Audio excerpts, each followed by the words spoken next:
Hello hello दोस्तों, नमस्कार। मैं हूं आपका रोहित और आप देख रहे हैं क्रिया प्रतिक्रिया। आज मैं फिर आ चुका हूं एक और नई वीडियो लेकर। आज जो वीडियो है वो भी मैं सीक्रेट टाइम्स की ही लेके आया हूं। ये वीडियो जो है वो जो हमारे देश में G20 हुआ था उसके ऊपर है, क्योंकि G20 को लेकर हमारा जो विपक्ष है वो इतना ज़्यादा मतलब गवर्नमेंट के अगेंस्ट था कि ये मतलब इनके तो इतने थे कि G20 में जो 20 का जीरो है, जीरो की जगह जो कमल लगा हुआ है उस तक का विरोध कर रहे थे।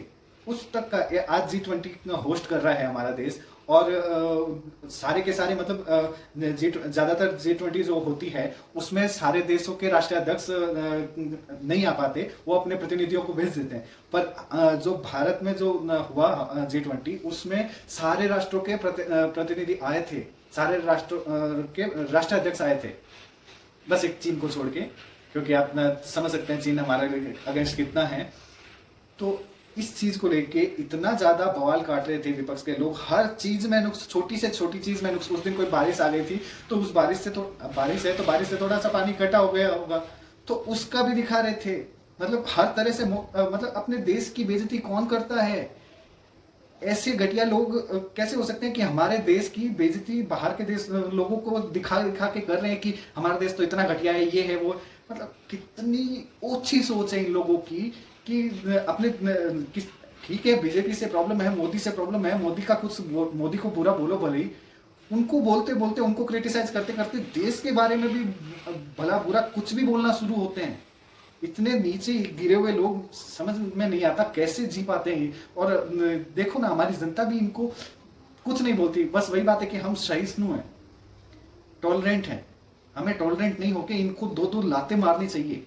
वोट लेने आए ना तब लात मार के भगाना चाहिए कि इस तरह की घटिया बातें तुम लोग करते हो हमारे देश के खिलाफ और तुम लोगों को लगता है कि हम तुम्हें वोट दें। तो उसी पर ही आज का जो वीडियो है उसी उसी पर को लेके है। तो चलिए शुरू करते हैं। जिस G20 को लेकर भारत अपना गर्व बता रहा था, बहुत ही आश्वस्त था, बड़ी अरेंजमेंट्स हो रहे थे, उसको बिगाड़ने के लिए पाकिस्तान कोशिश कर रहा था, मगर कांग्रेस पार्टी ने उसके ऊपर कुछ सवाल खड़े किए और हैरानी तो देखिए, चाइना ने भी उसी सुर के अंदर सुर मिला दिया है। यूक्रेन के युद्ध के बाद पूरी दुनिया दो हिस्सों में बट गई थी और कांग्रेस का गठबंधन तो बहुत पुराना है, बहुत पुराना, इतना पुराना है कि जो नेहरू था, नेहरू ने मतलब हमें UN सिक्योरिटी काउंसिल में परमानेंट मेंबर बनने के मौका मिल रहा था, तब नेहरू ने बोला नहीं, हमें नहीं चाहिए, आप चीन को दे दो। क्यों भाई, इतनी बड़ी सीट?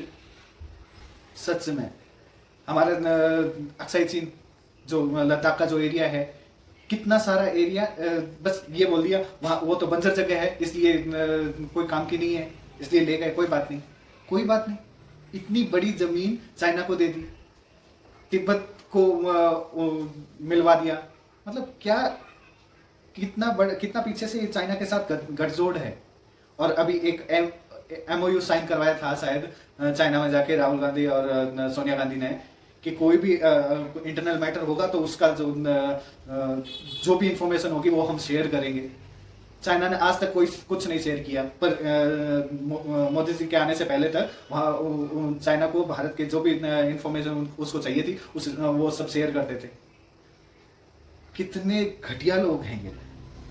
इसी को लेकर भारत के ऊपर कई सवाल उठ रहे थे कि वो G20 का आयोजन कैसे कर पाएगा, जबकि दो अलग अलग धुर उसके अंदर आने वाले हैं। पूरी की पूरी स्थिति के अंदर देखा जा रहा था कि भारत एक विजेता की तरीके से सामने आ रहा था और इस बात को लेकर जो भारत ने स्टैंड बनाया था, भारत के प्रधानमंत्री की भी काफी तारीफें हो रही थी। पूरे विश्व भर की 85% GDP का हिस्सा होता है G20 देश, और इसको लेकर कहा जा रहा था कि यह नरेंद्र मोदी की बहुत बड़ी जीत है। जब भी किसी देश के अंदर इस प्रकार की समिट होती है तो उसके लिए एक नया एम्बलम बनाया जाता है, और ऐसा ही भारत ने भी किया जो भारत की संस्कृति से मेल खाता था। G20 का लोगो और एम्बलम रिलीज किया गया, यहां पर लिखा वसुधैव कुटुंबकम, यानी कि पूरा विश्व एक ही समान है, सब भाई भाई हैं। इसका मतलब होता है कि पूरा ग्रह एक परिवार की तरह है और इसीलिए हमें इस प्रकार से ही आगे बढ़ना पड़ेगा।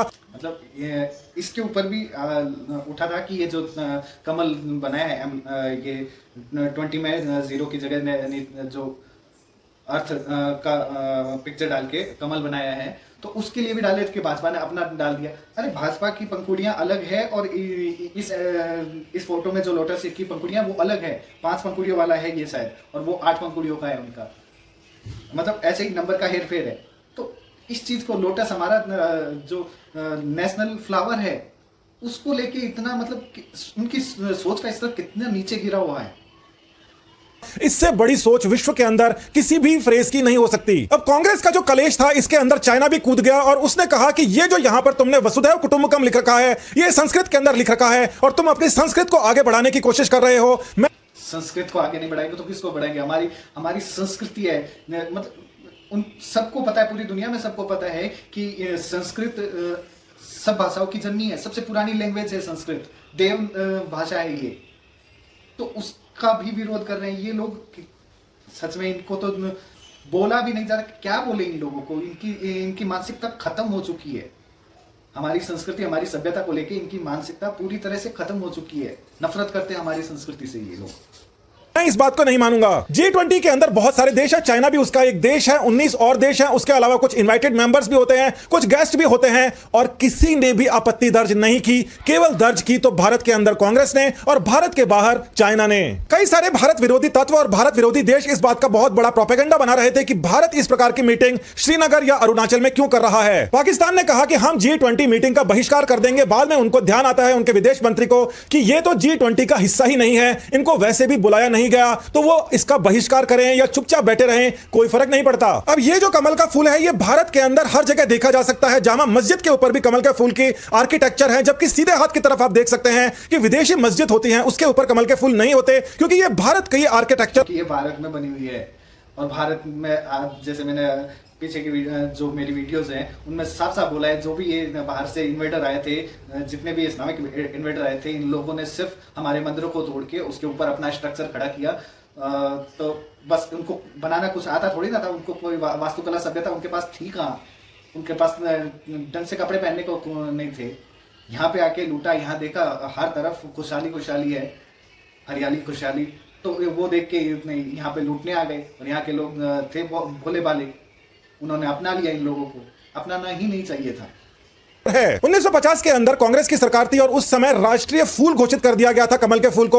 और अगर G20 का सम्मेलन होता है तो उसके अंदर भारत का राष्ट्रीय अगर फूल लगाया जाएगा तो इसके अंदर पार्टी का सिंबल कहां से आएगा? आप देख सकते हैं कि केवल जामा मस्जिद के अंदर ही नहीं, लाल किले के अंदर भी आप अगर एंट्री करेंगे तो आपको यहां पर कमल का फूल हर जगह दिखाई दे जाएगा, क्योंकि कमल के फूल के बिना भारत की संस्कृति बन ही नहीं सकती। लाल किला हो, ताजमहल हो या कोई सा भी पुराना आर्किटेक्चर हो जिसको भारतीय या हिंदुस्तानी आर्किटेक्चर कहते हैं, कुछ लोग हिंदू आर्किटेक्चर भी कहते हैं, उसके अंदर कमल का फूल हर गुंबद के ऊपर होता है। यह विश्व में और कहीं नहीं होता। 2008 के अंदर कांग्रेस और चाइना के बीच के अंदर एक MOU साइन किया गया था और उसके ऊपर बहुत ही विवाद हुआ था। और इस MOU के बाद के अंदर जब ये लोगो वाला मामला सामने आया है तो यह विवाद गहराता जा रहा है। नेहरू जब प्रधानमंत्री थे उस समय चाइना ने भारत का बहुत बड़ा हिस्सा ऑक्यूपाई कर लिया, मगर उसके बाद भी चाइना के साथ में भारत के जो रिश्ते हैं मधुर बनते गए और केवल मधुर ही नहीं बने, चाइना डोमिनेट करता गया ट्रेड रिलेशंस के अंदर और अलग अलग तरीकों से। नेहरू के जाने के बाद पिछले UPA सरकार के अंदर भी राजीव गांधी फाउंडेशन के नाम पर चाइना से बहुत सारा पैसा आता गया और इसी बात को लेकर इसका FCRA लाइसेंस कैंसिल कर दिया गया, जिसका राजीव गांधी फाउंडेशन। तो इसके ऊपर जो इसके अंदर जो भी पैसा आता है, पहले तो पैसा ज्यादा चाइना भेजता है और इस पे जो पैसा आता है उस पे सिर्फ कंट्रोल किसका रहता है? कांग्रेस का। भारत सरकार का नहीं रहता, कांग्रेस का कंट्रोल रहता है। अब सोच लो, पैसा डायरेक्ट कहां से आया, किसको गया, कौन यहाँ पे घोटालेबाज है, समझ सकते हो? और यहाँ पे जब कोरोना के टाइम पे प्रधानमंत्री फंड में पैसे डालने के लिए जब मोदी जी ने सबको गुहार लगाई थी कोरोना के टाइम पे, तो उसके लिए भी पूछने लग गए कि भाई इधर पैसा क्यों डलवा रहे हो, क्योंकि उनको डलवाना था राजीव गांधी फाउंडेशन या फिर इनके जो फाउंडेशन थे वहां पे पैसे डलवाने था। पर उन्होंने एक अलग से PM का बनाया एक अकाउंट जिसपे सिर्फ और सिर्फ गवर्नमेंट का कंट्रोल रहता है और उसका जो भी हिसाब किताब है वो RTI लगाओ, सब हिसाब पूरा का पूरा सामने आ जाएगा। किसी भी चीज में कोई भी मतलब अगर फिर भी लगे कि ये चीज में धांधली की गई है तो डायरेक्ट आप केस कर सकते हैं। RTI इसीलिए होती है, वो हर चीज का हिसाब आपको देगी। और यही चाइना से पैसा कहाँ आता है? राजीव गांधी फाउंडेशन में, जिसका कंट्रोल किसके पास है? कांग्रेस के पास। भी कांग्रेस ने बहुत ही बड़ा मुद्दा बनाया था। चाइना की एक चाल है कि दूसरे देशों के अंदर घुस जाओ, वहां के लोगों से सेटिंग कर लो और वहां की जो पॉलिसीज है अपने हिसाब से बनवा लो, जहां पर चाइना को जो फायदा होगा वो पॉलिसी चलेगी, जो नुकसान होगा उस पॉलिसी को बदल दिया जाएगा। 2017 के अंदर जब कांग्रेस पार्टी नई नई पावर से गई थी, 2-3 साल ही हुए थे, उस समय डोकलाम के समय एक बहुत ही बड़ा कॉन्फ्लिक्ट हुआ था और राहुल गांधी से चाइना के एम्बेसडर मिले थे। डोकलाम एक बहुत ही बड़ा इंसिडेंट था जो कि चाइना को बहुत ही ज्यादा चरमराहट दे रहा था और उसके बाद के अंदर चाइना ने ऐसी पहल की कि भारत की विपक्षी पार्टियों से मिले। यह बहुत ही खतरनाक बात थी, मगर ऐसा हुआ था। खतरनाक बात इसलिए है कि पहले तो चाइना ने बता दिया कि वो राहुल गांधी से मिले हैं, उनके एम्बेसडर, और उनकी सिनो इंडियन रिलेशंस पे चर्चा हुई है। बाद के अंदर इस पोस्ट को डिलीट कर दिया गया। अगर किसी ऑफिशियल वेबसाइट से कोई बात को हटाया जाता है तो उसके पीछे बहुत ही बड़ा मुद्दा होता है और राहुल गांधी ने भी इसका कोई खास जवाब नहीं दिया। और चोर होंगे तभी तो इस तरह की चीज हटाएंगे ना। अंदर चोर बैठे हैं तो सच्चाई सामने ना आ जाए। ये बात पॉलिटिक्स के अंदर बहुत आगे चली गई। जिस राजीव गांधी फाउंडेशन के ऊपर आरोप लगते हैं कि वो चाइना से फंडिंग लेता है, उसके एनुअल रिपोर्ट के अंदर जो 2005-6 की रिपोर्ट थी वो भी वेबसाइट से गायब कर दी गई। एनुअल रिपोर्ट्स में लिखा होता है कि कहां-कहां से फंडिंग आई, क्या-क्या काम इन्होंने आगे किए। उसके अंदर साफ तौर से लिखा हुआ था कि government of People's Republic of China यानी कि चाइना की तरफ से बहुत सारी करोड़ों के अंदर फंडिंग आई। और इसके बाद में इस रिपोर्ट में और भी कई बातें थी, जैसा कि चाइना के साथ में ट्रेड रिलेशंस को ज्यादा बढ़ाना जरूरी है और वो जितने भी ट्रेड रिलेशंस थे वो चाइना के पक्ष के अंदर जा रहे थे। अब मामला यहां पर रुका नहीं, डोकलाम के बाद में गलवान हो गया। भारत के अंदर हर कोई चाइना के लिए भरा बैठा रहा और राहुल गांधी इसी बीच ऑक्सफोर्ड जाते हैं और वो वहां जाकर चीन की तारीफ कर देते हैं और बोलते हैं कि चीन तो शांति का पक्षकार है। मतलब जहां पर भी विदेश के अंदर मौका मिलता है, इंटरनेशनल प्लेटफॉर्म्स मिलते हैं, वहां पर किसी भी भारतीय का यह फर्ज बनता है कि चाइना को घेरने का प्रयास करे, मगर वहां पर तो क्लीन चिट मिलती जा रही है चाइना को और उल्टा मोदी सरकार यानी कि भारत सरकार यानी कि भारत के ऊपर ही उंगलियां उठ रही हैं। अब 2 ही दिन पहले एक और बड़ा कारनामा होता है, पता पड़ता है कि चाइना की तरफ से भारत की मीडिया को खरीदा जा रहा है। अभिसार शर्मा को भी 45 लाख रुपए दिए गए हैं। और ये न्यूज़ क्लिक वाला मामला बहुत बड़ा हुआ था। इसके न्यूज़ क्लिक में ये जो अभिसार शर्मा हैं, 1-2 पत्रकार और हैं, वो सारे के सारे आए थे क्योंकि न्यूज़ क्लिक को डायरेक्ट पैसा आता था यहाँ चाइना से। और ये जो खबर है ये रिवील की थी न्यूयॉर्क टाइम्स ने, जो भारत की एंटी है उसने ये खबर रिवील की थी क्योंकि न्यूयॉर्क टाइम्स किसके अंडर में है? यूएस के अंडर में, और वो चाइना से थोड़ा उसका 36 का आंकड़ा रहता है। इस वजह से इनकी जितनी भी रिपोर्ट्स हैं वो सारी की सारी रिपोर्ट देखा जाए तो राहुल गांधी यानी कि कांग्रेस के पक्ष के अंदर और एक विशेष पार्टी यानी कि भारतीय और इनकी एक बात और कि ये जितने भी हैं, चाहे अभिसार शर्मा हो, ये इसके साथ वाले जितने भी 2-3 पत्रकार हैं, रवीश है, इनका चाइना का जो प्रेम है ना वो कुछ ज्यादा ही गहरा है, बहुत ज्यादा गहरा है। कोरोना शुरू हुआ था तो सबने क्या वुहान वायरस नाम दिया था, पर ये लोग वुहान वायरस नाम नहीं देते थे और सीधा बोलते थे कि यहाँ पे फैल गया। जो भारत में कुंभ मेला लगा था तो बोले कुंभ मेले की वजह से भारत में प्रॉब्लम हुई थी। वो जहाँ पे दिल्ली में एक जमात बोल के कुछ है तो वहां से शुरू हुआ था। असली जो कोरोना का फैलना हुआ था ना वो वहां से शुरू हुआ था। और इन्हीं लोगों को जब हॉस्पिटल्स में क्वारंटीन किया गया था तब इन लोगों की क्या हरकतें थी, थूक रहे थे लोगों पे, तो कहीं पे भी गंदगी फैला रहे थे, तो किस तरह के हालात किए थे इन लोगों ने देश पे। और नाम किसका लगा रहे थे? कुंभ मेले का। जब उस वक्त तो खत्म होने के कगार पर था कोरोना की जो पहली लहर थी। जनता पार्टी जो इस समय सरकार के अंदर है उसके खिलाफ लगी हुई है और यह भी तथ्य इसके अंदर मौजूद है कि पूरी की पूरी मीडिया को ये बिकी भी बताते हैं, जबकि पता पड़ा कि ये तो खुद बाहर से पैसा ले रहे हैं। लोकतंत्र के अंदर सत्ता प्राप्ति के लिए अलग अलग विपक्षी दल एक समान इकट्ठे हो जाते हैं, मगर ये जो कहानी है ये तो कुछ ज्यादा ही लंबी चल रही थी, बहुत ही पुरानी लगती है और इसके जो साइड इफेक्ट्स हैं वो अब दिखाई भी देने लग गए हैं क्योंकि जनता के अंदर यह मैसेज बहुत ही खराब जाता है। कांग्रेस पार्टी को अपने बारे में सोचना होगा क्योंकि चाइना जितना ज्यादा समर्थन करेगी उनके एजेंडे को उतना ही वो जनता से दूर होते जाएंगे। आखिर वो कौन सी ऐसी वजह है जो चाइना कई सारी बातें कांग्रेस के साथ में हुई? इसीलिए तो जो 400 सीटें लाने वाली पार्टी थी आज वो गिरते गिरते 40 पर आ गई है। इन्हीं मतलब इतनी बुरी हरकतें इनकी देश के खिलाफ, तो इसी वजह से वो बोलते हैं ना कि घड़ा कभी ना कभी भर जाता है। बस वही है कि घड़ा भर गया है, अब टाइम हो गया है उनका पूरा। को छुपा लेता है, कई बातों को डिलीट कर देता है। भारत के अंदर कई सारी सरकारें आती जाती रहेंगी, आगे भी भारत ऐसे ही चलेगा, मगर भारत की जो पार्टीज हैं उनको ये समझ लेना चाहिए कि वो अपना नाम इतिहास के अंदर किस हिसाब से देखना चाहते हैं। क्या वो देश के विरोधी देशों के साथ देखना चाहते हैं या फिर वो देश के साथ देखना चाहते हैं, क्योंकि जनता इस बात को याद रखती है। नमस्कार, धन्यवाद, जय हिंद। दोस्तों वीडियो खत्म हो गया है।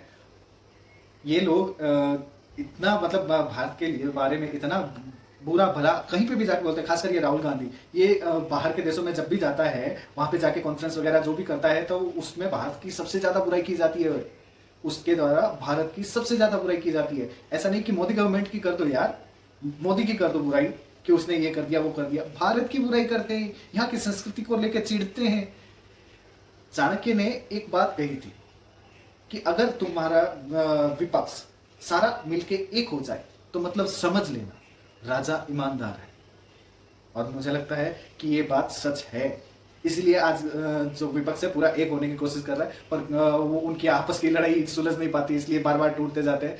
चलो इनका तो टूटना होता रहेगा, और आने वाले टाइम में वापस मोदी सरकार ही है। तो चलिए, कैसा लगा वीडियो प्लीज़ लाइक करना, अच्छा लगे तो कमेंट करना, शेयर करना, और प्लीज़ चैनल को सब्सक्राइब जरूर करना। मैं मिलूंगा आपसे अगले वीडियो में, तब तक के लिए जय हिंद, जय भारत, वंदे मातरम।